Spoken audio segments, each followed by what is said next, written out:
3 weeks of sadness require 7 weeks of consolation. That's the period of the calendar that we are in right now. Between the fast days of Shabbat Nachamu and Tisha B'Av, we have 3 weeks in which we contemplate on so many tragedies that we experienced in our past. And for the 7 weeks between Tisha B'Av and Rosh Hashanah, we have the Shabbat Nachamu, the 7 weeks of consolation.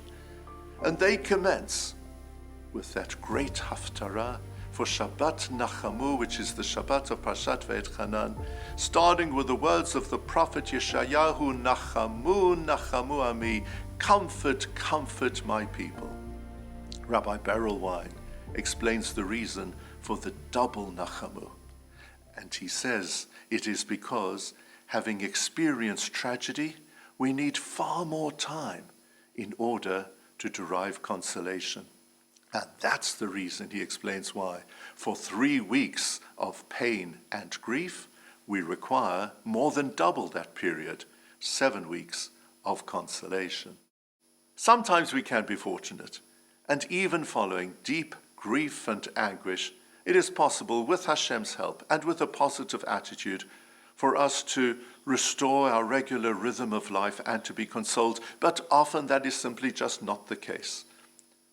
You know, one can knock down a building in a matter of hours, but it takes months, if not years, to rebuild it. Following tragedy, it can take an extremely long time for us to be consoled. As a nation, we continue to grieve to this day after the Shoah. And following the recent pandemic, we can see how our society will take a long time to pick up the pieces.